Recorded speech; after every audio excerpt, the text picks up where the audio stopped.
Dr. Oz show, it was funny because I was working with them on a segment about belly fat, and one of the key drivers of belly fat is well, one of them is stress, one of them is oxidation, one of them is inflammation, one of them is blood sugar, right? So these four main areas that if any one of them is unbalanced, you're more likely to store fat around the midsection.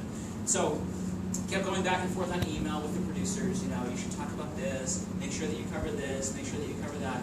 And then finally they said, well, why don't you just come on the show? Can you be here Wednesday? And I went, oh, I can't. We have a big convention. Montague was having a convention in Orlando. And so they said, well, you know, you're the perfect person. You know, you've written all these books about all of these different things, and Dr. Oz is putting together a fat belly plan team, and you'd be a member of the team, and you'd have to come to New York for a couple days. And so I emailed Dallin, and I said, Dallin Larson, the founder of the company, and I said, hey Dallin, is it okay if I miss the first day of convention? Can you change around the schedule a little bit? I was supposed to speak on that first day. Can we change around the schedule so I can go on the Dr. Oz show? And he came right back about 60 seconds later saying, yeah, I think we can change the schedule so you can go on Dr. Oz. You know, it's kind of like, it's the biggest daytime show in the world, you know, so when he asked you to come on, you come on. So I'm going to play you just a little clip, like a 30-second clip of some of the stuff that we talked about. But it was really funny because it's my second time actually on the show, and it's a pretty standard thing whenever you do the show. You go in for the first day. It's usually a 2-day shoot. The first day they're filming what they call B-roll, right? It's pictures of you walking down the hallway with a clipboard, you know, and it's pictures of you looking at the camera. And so we did this shot in a little laboratory. They had colored water in these test tubes, and I was swirling it around in front of the camera and looking at it, and I kept laughing because it was so just fake and staged, you know, because you're trying to make it look good for the cameras. And there was this one section where they said, okay, put on your white lab coat, and we want you to, the camera was here, and they said, all right, look over there, and then when we say action, you look to the camera and cross your arms and look straight at the camera. You guys have all seen these shots on television, right? And so I did it, and every time I did it, I started laughing because it's just so that's not how I am, right? It's just not. It's kind of silly to me, and I kept laughing. And the producer on that shot, she started to get mad. She says, "No, this is very serious. You're supposed to be a very serious doctor. This is important stuff." I go, "No, it's an important segment." But so fine, it took us about 20 takes to do it, but finally I did it with a straight face. You can even see in this one I'm laughing a little bit. But anyway, I'll play you this little clip, and I'll tell you a little more about it. Today I'm unveiling my brand new flat belly plan created with the biggest experts in the belly blasting world. We have talked about what you need to eat to beat belly fat. Now I'm revealing how to cut the #1 thing making your belly bulge: your stress. Latest research tells us that most diets will fail because they don't control your stress hormone, cortisol. That's why I brought back Dr. Shawn Talbot, who spent his entire career studying the connection between cortisol and belly fat.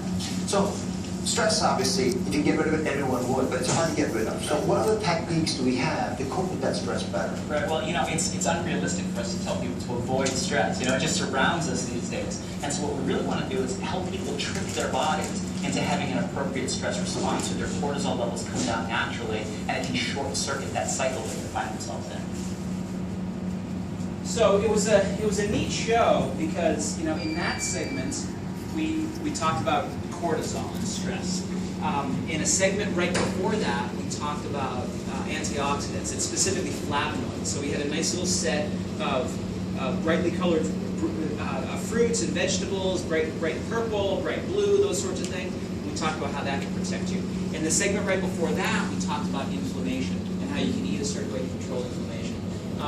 In another episode that I've done, we've talked about blood sugar control. And so the thing that is really cool about what Dr. Oz is doing, but what lots of people are doing now, this conference that I was just at last week is a perfect example. People are studying all of these different separate areas and saying, hey, it can lead to good health. Whether it's weight loss specifically or it's feeling better, performing better. If you control your body in any of those major areas of biochemistry, we help somebody feel better. And the thing that's neat about them when you study it is that they're all overlapping and interlocking, right? So on the Reveal program, right, we talk a lot about blood sugar control, right? You guys all know that story, right? One of the main reasons you're using that shake is to control blood sugar. I'll talk about that in detail in just a minute.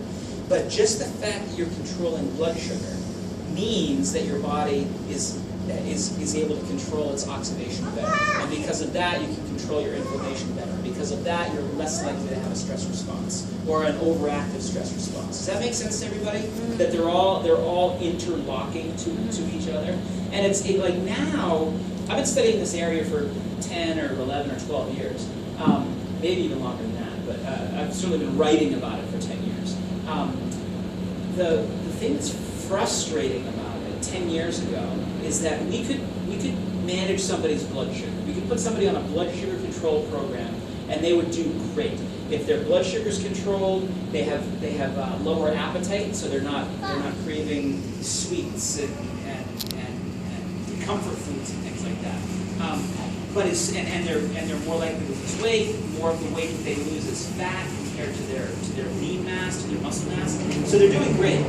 And it was frustrating because what would happen is those people would be in perfect blood sugar control, and then all of a sudden they'd go out of blood sugar control, and their appetite would come out, would go higher, and their weight loss would stop, and they hit a weight loss plateau. And it took us a long time to figure out what was causing them to go off of their blood sugar control. When we saw them, we thought, oh wow, these people quit the program. They stopped taking their shake. They stopped eating the way we were prescribing. They stopped their exercise. And what we actually found with those people is that they had either gone through a very stressful period, or they were sleep deprived. They had gone through a couple of nights of not getting enough sleep, and that set off a stress response. And it was a big light bulb going off to say, oh, wait a minute, maybe these two things are linked. Maybe blood sugar control and stress response are linked to each other.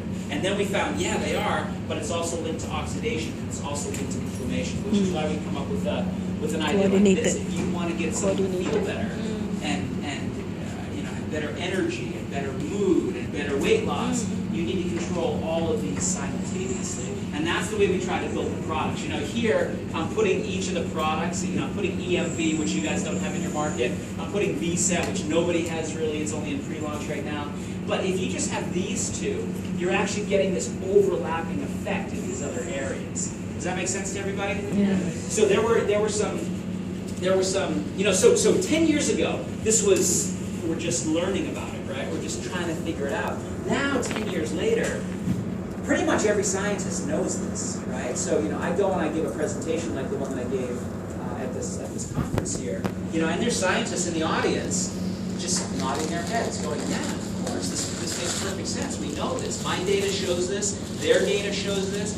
There were 2 different presentations there showing that when you induce a stress response, and these were in animal models, but when you induce a stress response in these animals, their bodies produce more free radicals. So it's just like the stress response is probably as bad for you as smoking a cigarette. It's that damaging to your cells, just in a different way. It's just a little bit up the biochemical ladder, but it all sort of flows downhill, if that makes sense. So the solution to that, from my perspective, I don't expect you guys to, necessarily talk about this to people who are interested in Monomy products, but from my perspective as someone who builds these products, when I build something like Reveal, or I build something like a juice, or I build VSET, or any of these, I go right down to the biochemistry of it and say, let's formulate this so it changes the biochemistry. Let's build it all into the product, so then all the end user has to do is drink 4 ounces, take a shake, take a capsule. Make it really, really easy for that person to plug it in to their life. So I'm gonna skip forward a little bit. I'm gonna skip over some of this stuff where I'm gonna talk about the research. And I'll talk about Reveal shakes for a little bit. And this idea of why. Have you guys heard somebody